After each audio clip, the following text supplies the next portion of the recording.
episode of The Pod Has Spoken. We're doing a lot of these this season. We just got done talking to Savannah, and I was sad to see her go. I thought if she could get going, I felt like she would be a powerful player in this game. I think it was hard to find her footing because she didn't know anybody. Yeah. That's hard. I think we had talked a lot kind of coming into the season about whether it's like an advantage or a disadvantage to be like this unknown where people haven't seen you before. And I feel like after last episode, we can answer pretty definitively that was a huge disadvantage for Savannah. Oh, absolutely. Right. Absolutely. Because it happened to Jenna as well. So it happened to Jenna with her not knowing that many people, and now it happened to Savannah. Too. So it's probably going to be kind of a pattern for a lot of the people going on or on season 50 right now. So kind of a bummer. Watch out, Rizzo. Yeah. Make friends, Rizzo. Papa Seems Colby's like he is making friends. Yeah, you got to get under Papa Colby's wing. He's also making some enemies, and then those enemies, tomorrow they'll become adversaries, and the next day they're back to enemies. Back to enemies, so on and so forth. Right. Okay, well, we promised a mailbag, and we have a mailbag. What do you got, Riley? Mailbag. Yep. All right. I have curated some questions from our Instagram page. Okay. We got some good ones. We got some weird ones. We got some fun ones. So we'll start off with something straightforward, though. Daryl Taylor Jr. asks, Tyson, what advice did you give Tocantins brethren coach before he left for Fiji? I told coach that he should not scramble. Scrambling, if you're someone who's kind of a threat or people are watching, is very, very bad. And I told him, just go sit at the camp and let people come to you and bring information. Like that, It works so well. And coach is so beloved here on this season. Like everybody's coming to him anyways. So I do believe that like that would be very powerful. I don't think he's sticking his neck out too far being scrambly or anything. So maybe he's putting it into effect a little bit. But he's sticking his neck out in other ways, it would appear. Oh, for sure. For sure. Just picking fights with Ozzy. So I think he's letting the game come to him a little bit, which I think he needs to do. And I think for if you are looked at as like a leader type guy, bossy, or, has to step into that like elder role, then sitting there and not doing anything is probably your best strategy. Mm-hmm. Yeah, I would agree with that, especially in the early game where it's best to just lay low and in a cast of 24 too. Yeah. Right. You don't have to play that hard, that fast. That's why Tip's going to make it fur, because she is not, we don't even see her. She's invisible. Yes. She's going to make it real far. Exactly. What else we got, Riley? All right. Whip.mk. Which theme would you rather return to when you return, and why? Winners at war, fans versus favorites, blood versus water, or heroes versus villains? Ooh, I mean, blood versus water, to see Rachel play again. If they did that, let you bring her again. But if it's like all newbies with... Would she want to play again? I don't know. She didn't love it, so probably not. Okay. What about... I like fans versus favorites. I think that would be fun. Half new, because those new kids get so excited. Yeah. It's fun to see and feel their excitement. So I think that like we're seeing some of that excited energy on 50 from these returning players who haven't been back forever. Fans versus favorites gives you even more of that excitement of being there and by being surrounded by the legends. Ashleigh, what of those themes would you want to see as a viewer? Oh my gosh. I mean, fan versus favorites is always fun just because, seeing people who have no idea how to play Survivor against actual players is always a really funny thing to see. You know what I actually want to see, though? I want to see celebrities go on Survivor, and then there's cameos from like favorites to like give them like challenges. So like Tyson, you would be behind a tree and you just found the Tyson idol. And this means that, you know what I mean? Stuff like that. I want to see that and have, I don't know, Billie Eilish try to climb a rope for Jeff. If they're going to do it, they should just go all the way. Yeah. Just jump out and be like, I want to scare people. That's what I want to do. Scare them and then hand them an advantage. I feel like it's time for another fans versus favorites season. Yeah. Because when we had the original couple of fans versus favorites season, casting was still adding a bunch of like recruits to the show. And I'm actually pro recruit because we get a lot of our best characters that we've had in Survivor history through recruiting. But in this era of super fans being cast, I think that they would be way much more up to the challenge of going up against these favorites. And it would just be an interesting, different dynamic. You know, you think about some of these people in the new era going up against players that they have grown up watching, kind of like we're seeing on 50 a bit. I think it'd be really cool. I agree. Yeah. I think so too. So maybe like season 54, maybe. I don't want to have to wait all the way until 60 for another returning season. No, yeah. I hope not. That'd be way too long. All right. With a little sass, what are the chances that people will believe Rick if he pulls out the newly hidden fake idol? Or does it have to be Christian for it to be believable? Does this play, however they work it out, does it work better if it's Christian finding it versus Devon's? I think so. And maybe somebody just bumps into it and it's neither of them. Yeah. Like maybe somebody finds it and thinks it's real. Doesn't the rapper say, hey, you found the boomerang? Yeah, but then they think they found a boomerang idol in there, or is it just the rapper? I think there's an idol in there. I think there's something fake in there. Okay. So my thought is, I think that if Rick finds it and delivers it properly, it could work. Otherwise, Christian's a natural at acting. We saw. Yes. The trip, all of it, coddling Joe.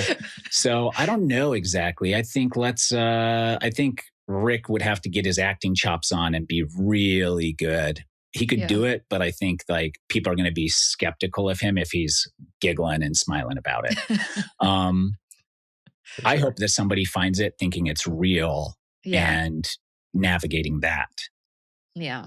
Well, I think it'll only work if they're on specific tribes, you know, like I feel like some people wouldn't trust it. Like I think maybe D would see right through it. You know what I mean? Like people who are already kind of looking for people lying. But I honestly think like Joe maybe would be like, wow, you found something. You know what I mean? Yeah, totally. It definitely matters what tribe he's on, and then that's the audience. You know, the audience determines whether or not it works. Right. Yeah, I think so. Okay. I wonder if anyone will clock that it's so close to where they sit at tribal council versus like if they had somehow been able to hide it like a little further away. I think that would make it more believable if you're like, oh, I found a clue back at camp that said to look like over here or whatever, you know, like I feel like if production hid an idol at tribal council, it wouldn't be like right in front right of them. there. It'd be like across the set or whatever. You'd have to like get up and move. And so that would like throw up maybe a little bit of a flag for me. At least I hope it would if I were being perceptive. If I saw somebody being like, well, that's like right there, you know, like, is it possible that they put it, you know? Do you think that if it was like a super like advantage heavy, weird twist heavy episode, and then he found the idol, that would be more easy for people to believe than just a normal episode, like a normal challenge based episode? You know, I guess that that reminds me that Savannah had gotten the knowledge that this was that the fans had voted on dynamic advantages, and we don't know. We should have asked her this if she had shared that information, because then that would make people more likely to believe, oh, of course, there's an advantage of tribal council. There's all this weird stuff going around, versus if it's there are less advantages on the season. Yeah. Right. Yeah. I also, if someone random finds it, maybe in the moment, nobody tells them it's probably fake, but if there's 2 boomerang idols out there now, so I think that takes away from the legitimacy of it. Mm-hmm. Yeah. That's fair. All right. Next question. Straticus asks, which Muppet would make the best Survivor player? Muppet. I think Kermit the Frog. Oh, yeah, Kermit. just Kermit. Yeah, because he's a good guilt tripper too. Like he's really good at it. Well, he can manage Miss Piggy's emotions and feelings, and yeah, that's true. Yeah, he would be like the Christian, you know, like rocking somebody maybe. Animal, he'd have to deal with Animal sometimes. I do think that it's Kermit the Frog. That's a good point. Yeah. He's not intimidating. He's not big. He's not extra strong, but he's very good socially at putting people at ease. Yeah. I think you're probably right, but I think that Mrs. Piggy is who I actually want to see out on the island the most. You know, Okay. you're kind of like dropping a Real Housewife and just onto Survivor. For sure. Does Sesame Street count as Muppets because they're created by the same guy? Like, because I want to Jim say Henson. Elmo. Elmo would be good. Elmo would be nice. Everybody would love nice. Elmo. Yeah. Yes, but he's kind of like low key, kind of evil. You know what I mean? Like, have you seen him with that Rocky guy? Like, yeah, because he hates like the pet rock. Yeah, there's this pet rock with one of his friends. Can't stand it. And so I feel like if it was The Rock and Elmo there at Survivor, it'd be like a rivalry. You know what I mean? Like enemies, 100%. It'd be great TV. And then you go over here and Elmo's super sweet. And then you go over here and he's like, I hate The Rock. You know, great TV. Right. I think Big Bird would be the best at challenges, though. Become a liability once you get to the merge. You can't have him going on a run. And Cookie Monster would have the hardest time with the lack of food. You know, if you're not getting those reward challenges, it's gonna be a problem. He would try every type of like fruit to be like, is this good? No. Is this good? No. This looks like a cookie. It's a rock. Like, it would be a mess for Cookie Monster. Eating the sour coconut and stuff like that. Right. No good. Kyle Gahan 12 asks, Tyson, what was the weirdest thing you've seen a tribe mate do while at camp? I mean, there's not that much that is that weird. I mean, picking noses is a common thing, and not eating because they're picky of the food. Like Tina wouldn't eat stuff and you're starving. Eat like food that you got as a reward, or like eating rice. I don't like rice, so I'm not going to eat any of the rice. What? Who doesn't like rice? Yeah. Some people don't like rice. That's wild. So, yeah. Okay. So there's that. And then people eating stuff that they're allergic, like Yule was having a reaction to the coconut, but he was like, I'm eating it no matter what. So he was having intestinal issues. So like that was the other opposite side. But as far as like really weird, that's there. Everybody knows that everybody's watching them. So being weird doesn't help your chances at camp. Right. Yeah. Right. D Streets. When does hunger really start to affect you in the game? It comes in waves. Like, I think you feel desperate for food sometimes when you can feel like you're going to have it. And then also you really start to get tired maybe a couple weeks into it, where you get sluggish and slow. You're kind of living off of reserves for a little bit, and that is okay. And it's weird because you know it's Survivor. So your body somehow just does it. Like if you were at home and you were like, I'm going to starve myself for 26 days. You couldn't do it with the fridge there and everything. But with nothing, it's easy. Easier. This is, I mean, kind of this is like the 1% version of what it is probably like on the island. But this is why I can't keep like ice cream in my freezer, because I'll just eat it. Yeah. I just can't. Yeah. I won't be able to not. And versus, if it's not there, then I can't have it. Right. Exactly.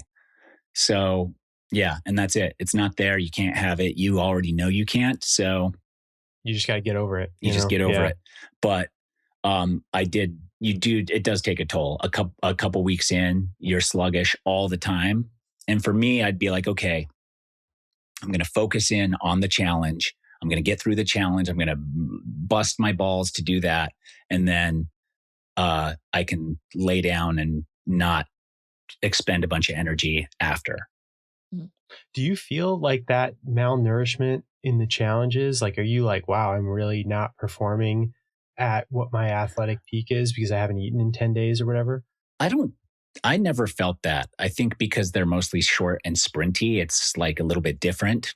Mm-hmm. If it were endurance wise, balance stuff is weird because maybe you get a little lightheaded or like, type stuff. So I don't really know on that front. If I didn't feel it, I'm sure it takes a toll. But when you're in the game and everybody else is the same malnourished, the competition is then equal, maybe. That makes sense. All right. C. Cannon asks, let's say season 50 marked the end of the new era and season 51 begins a brand new era. What's one change each of you would make or implement for the next 25 seasons? A change I would implement. Let's go back to the 2 tribe at first. We can swap into 3 for a second if we want to, but let's start with 2. Yeah. I would do more tribe swaps. Okay. Yeah. Like tons, just so many. Just mix them up.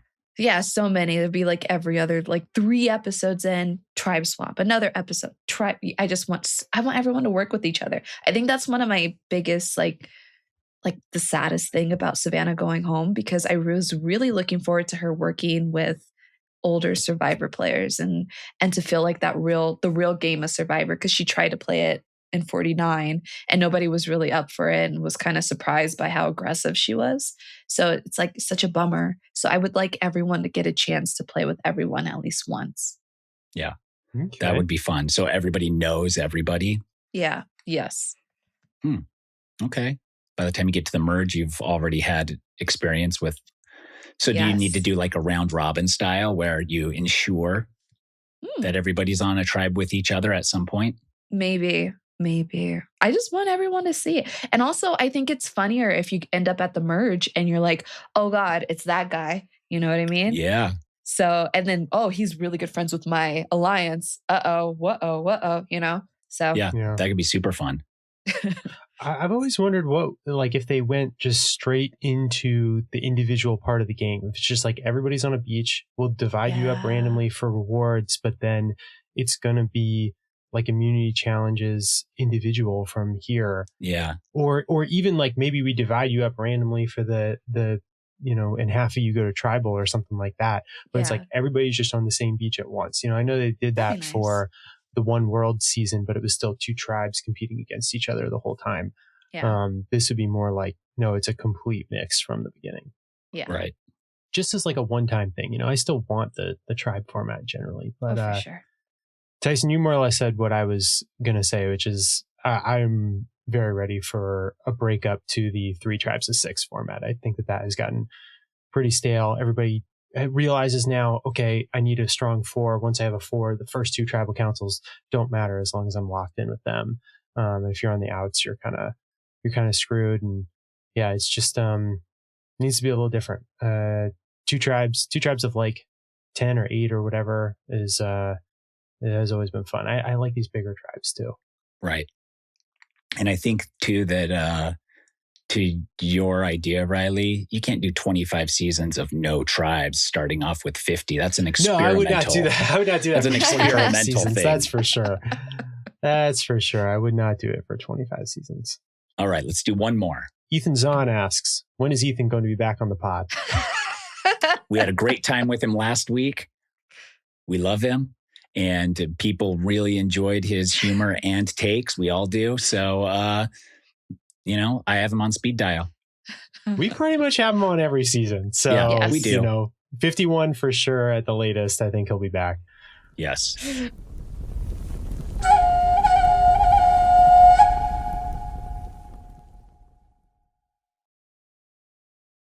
What's up, everybody? We have Savannah here from a heartbreaker of an episode last night. 2 things went wrong. Our beloved Savannah got voted out and Christian shit his pants. But we're only going to talk about the first one. Savannah, I know you played back-to-back, and I'm sure most of the people out there know there was less than a 2-week gap from when you ended to when you started again? Yeah, dude, there was 9 days. And so, playing Survivor once is so much on your body, your brain, your mind, like everything. And then playing twice, it was whirlwind back to back. But I was just so happy to have the experience. Survivor 50, how can anyone ever turn that down, Yeah, that is true. I wanted to touch on that because when I think about it, there's lots of downside to playing back to back like that. Is there an upside?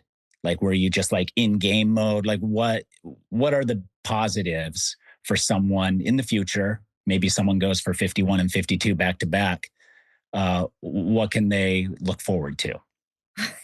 I think there's definitely more downsides, which I mean, you see in my game here, it's that big question mark unknown. But I mean, part of it too is you really never leave that game mentality. Even when I was back here in Atlanta for that 9 days, I still had that gamer mindset on. I was still a little suspicious of people. I questioned people, whether it was, I don't know, my Amazon delivery driver who I thought was stealing my packages. I'm dead serious about this. And I feel like going back into the game, you kind of have your guard up and you're ready to look for anything that doesn't necessarily line up. And I think you saw that in my game. I'm clocking certain things that maybe other people aren't registering right away. So it's not the worst thing in the world, but I mean, not having everybody see your game, especially if you played a game that's, in my opinion, my game wasn't that scary. I was very straightforward. I was very loyal. And I think people would have been more inclined to play with me if they would have watched 49 first. Okay. Yeah. I don't disagree with that. I did also want to ask about the Rick Devens whisper to Joe. Like, what was Devens thinking? Why did he not just tell Joe in that moment what you whispered? Dude, crazy. I mean, rookie mistake. And I love Rick Devens. He is an incredible gamer on so many levels, but like this was not a good moment for him. And it ended up like hurting me.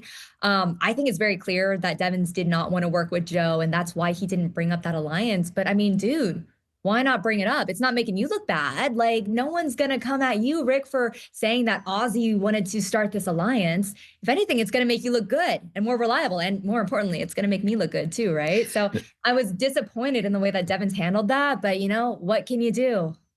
Yeah, that's really tough. I I was puzzled and perplexed by why Rick would, if you were like, tell Joe he's in our alliance, and then he's like, no, I'm not going to do that. I mean, I expect more from a returning player who really does have so many amazing skill sets that we saw in Edge of Extinction. But dude, Yeah. I'm like, Rick, you're better than that. Come on. Yeah, come on, Rick.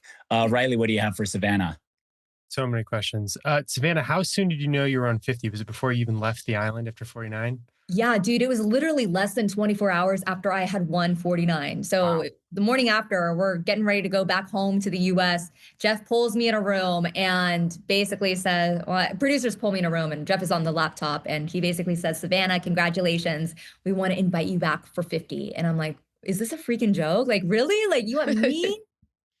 Because you know, I do think I played a good game in 49, but you don't really recognize everything that you've done until you're able to watch it back because, you know, part of it is like you still got to process everything that happened, but you also do kind of recognize like, damn, like I did play a good game and I did deserve to be in 50 with some of these elite players. So yeah, it was crazy. That's a wild turnaround. I also want to ask, what when you're out there on a returnee season, is there an element? I'm kind of like playfully arguing with my wife about this. Is there an element where you consider like the entertainment factor of the season in like who goes home? You know, I think it may have been Devins who said like, oh, it's a bummer to send the Borneo representative Jenna home at the very first tribal council. Like, does that play any factor at all? That it's like, hey, maybe we don't want to send the biggest fan favorites home, or is it like cutthroat? Actually, we got to get these people out. We got to do what's best for our game.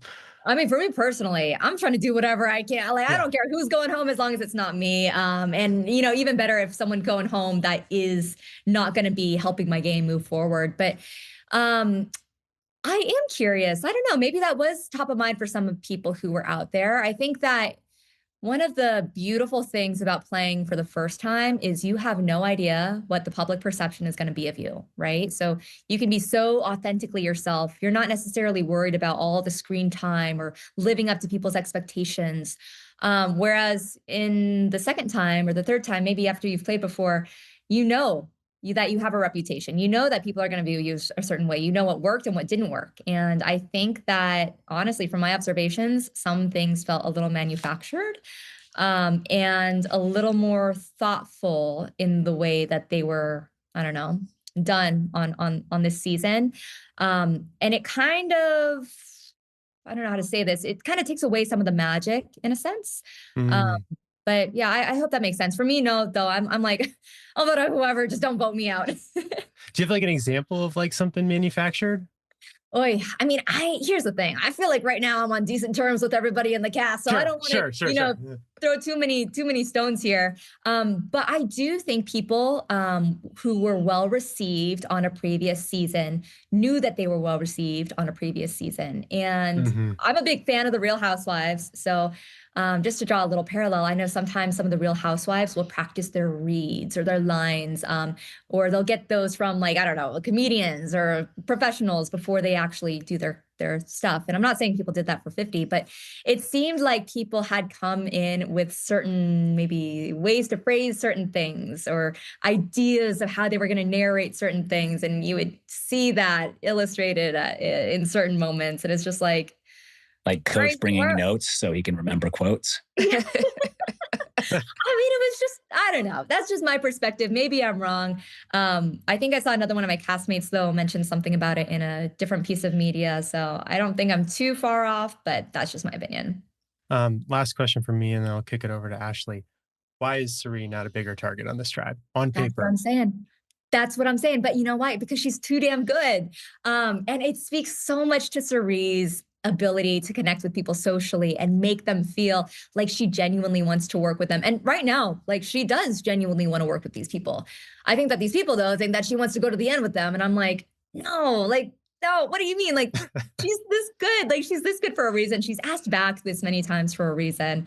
And I'm someone who, if you're someone who will extend your arm to me and pull me up onto that raft, I will be loyal to you. And I'm curious to see if Cirie will be as loyal to some of these other people as we go a little bit deeper into the game. Same here. What do you got, Ashleigh? I was wondering, I feel like it must have been exhausting to go from 49 to 50, just like right immediately. How are you? Are you okay? Girl, now, yes, I'm doing good now. We're in a happy, safe space. Good. But to be very honest with you, I had a really hard summer. And that was for a number of reasons. I mean, it was a lot on my body. It was a lot on my mind. To be, like, perfectly honest, and I know this compared to a lot of issues people have in the world is very small, but I had a really hard time with the weight of, like, literally the physical weight of everything. And when I got back to the US, I had a really unhealthy relationship with food and my body and my self-image. And, CBS is great. They hooked me up with a therapist who specializes in eating disorders. And I'm so grateful for that. But, like, last summer was so hard, just mentally and physically.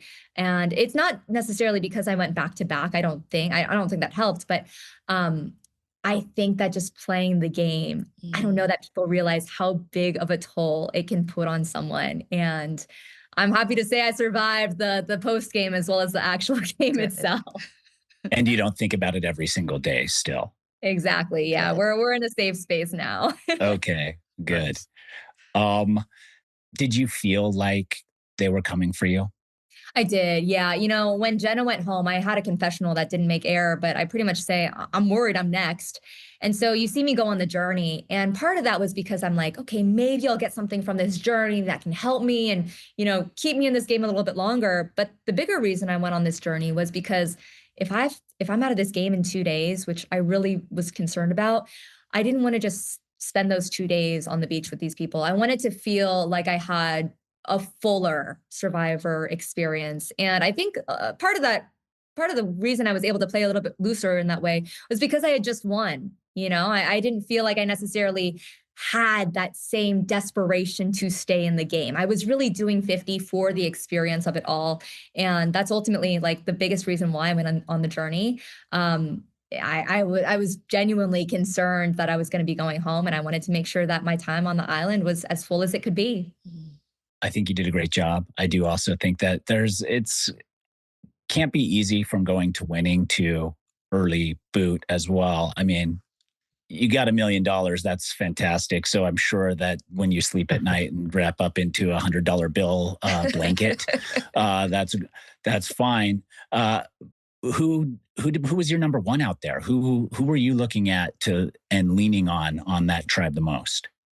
What's crazy, I really didn't have one. And if anyone, it would have been Jenna. I couldn't stick my neck out though for her that early on in the game, especially when I felt like I was also someone who could very easily be the first boot. After Jenna left, though, I was really hoping to make inroads with Rick Devens. I talked about Rick in my Survivor application video. I was a huge fan of him, so I genuinely wanted to work with him. And then Emily as well. I love working with a strong woman in season 49, and I saw that in Emily as well. And I'm like, all right, maybe we can do something here. But I felt like I was honestly more of an obstacle in some of these people's stories versus a potential ally, which kind of sucked. But I mean, it is what it is. And in a weird way, I feel like it's almost better for my self-esteem that I was an earlier boot for season 50, because I really don't think there was much I could have done. And I think the further I got in the game, the further you get in the game, you're like, oh, like, what if I would have done this? I could have done this. I could have done this. Now I'm like, oh, well, I can just really blame it on people not knowing my game. And whether that's true or not, that's what I'm going to tell myself. And I'm a little bit, I'm at peace with everything. Okay. Well, then what's worse, an early boot or getting to the end and getting 0 votes? Oh, I mean, if you've won, well, no, I would say probably being an early boot. I think emotionally and mentally, it definitely, like, if you get to the end and get no votes, and you're like, why didn't I get that person's vote? Why didn't I get some votes? Why did I, like, I think there's just it's too crushing. And getting voted out early, at least you can be like, well, I tried and they didn't know me. I didn't connect enough as much as I should, but I also was an unknown. So, Savannah, we're very sad. We loved watching you last season. We loved watching you this season. And we'll probably see you on another season at some point in the future. Rumor is they're going to be doing more returning seasons. So our fingers are crossed over here. Thank you so much. Thank you guys. And especially you, Tyson. Like, I've been a huge fan of you. So like, this all means so much to me coming from you. So thank you so much. It means the world. Oh, my pleasure. Love you, Savannah. All right. That'll do it. Thank you. We will do more mailbags here in the future, so stay tuned. Thank you all for tuning in. Again, sad to see Savannah go, but happy to finally meet her in person. Thank you all. See ya.